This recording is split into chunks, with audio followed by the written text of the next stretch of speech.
Welcome to Bedtime Universe. In this video series, I calmly read fairy tale favorites beside the fireplace to help you drift off to sleep. Tonight, I'll be reading The Little Match Girl. So, as always, settle comfortably into bed, close your eyes, and begin by taking a deep breath.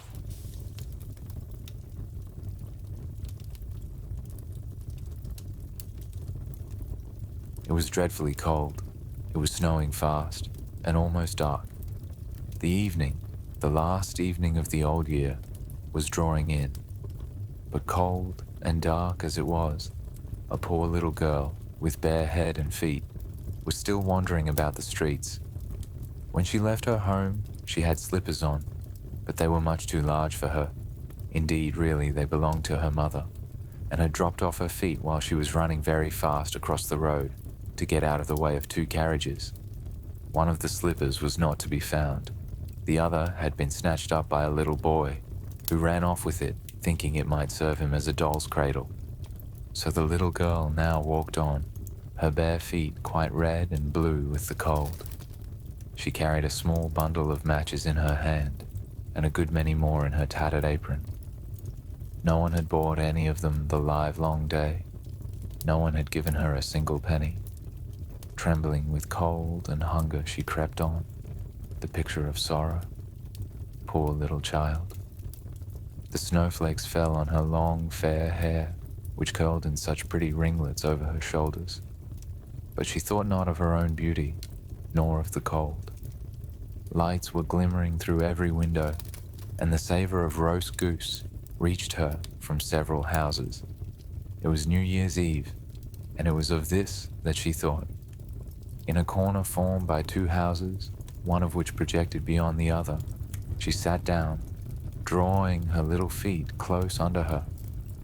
But in vain. She could not warm them. She dared not go home.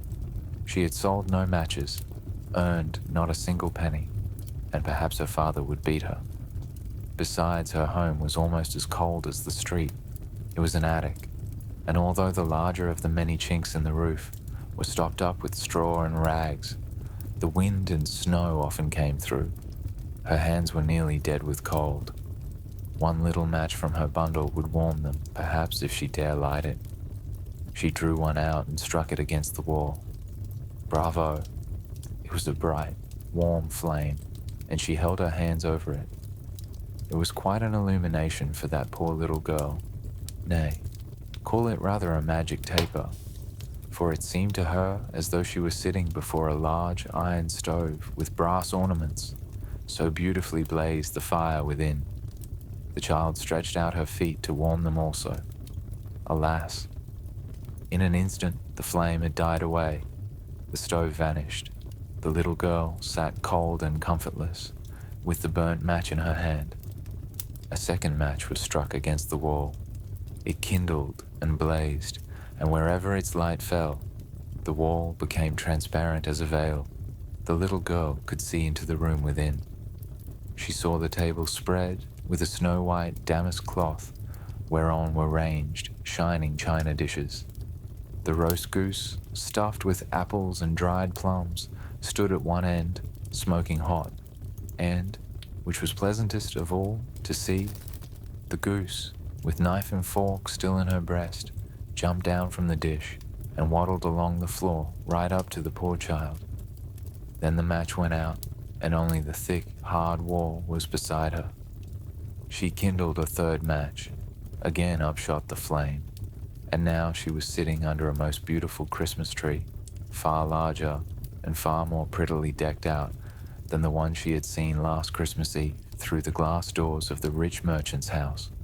Hundreds of wax tapers lighted up the green branches, and tiny painted figures, such as she had seen in the shop windows, looked down from the tree upon her.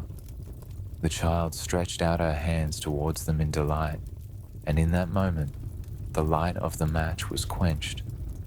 Still, however, the Christmas candles burned higher and higher. She beheld them beaming like stars in heaven. One of them fell, the lights streaming behind it like a long, fiery tail. Now, someone is dying, said the little girl softly, for she had been told by her old grandmother, the only person who had ever been kind to her and who was now dead, that whenever a star falls, an immortal spirit returns to God who gave it. She struck yet another match against the wall. It flamed up, and, surrounded by its light, appeared before her that same dear grandmother, gentle and loving as always, but bright and happy as she had never looked during her lifetime. "Grandmother," exclaimed the child, "oh, take me with you. I know you will leave me as soon as the match goes out. You will vanish like the warm fire in the stove, like the splendid New Year's feast, like the beautiful large Christmas tree." And she hastily lighted all the remaining matches in the bundle, lest her grandmother should disappear. And the matches burned with such a blaze of splendor that noonday could scarcely have been brighter. Never had the good old grandmother looked so tall and stately, so beautiful and kind. She took the little girl in her arms, and they both flew together. Joyfully and gloriously they flew, higher and higher, till they were in that place where neither cold, nor hunger, nor pain is ever known. They were in paradise. But in the cold morning hour, crouching in the corner of the wall, the poor little girl was found, her cheeks glowing, her lips smiling, frozen to death on the last night of the old year. The New Year's sun shone on the lifeless child. Motionless she sat there with the matches in her lap, one bundle of them quite burnt out. "She has been trying to warm herself, poor thing," the people said, but no one knew of the sweet visions she had beheld, or how gloriously she and her grandmother were celebrating their New Year's festival. That was the end of the little match girl. The fireplace is still lit, so stay cozy and relaxed.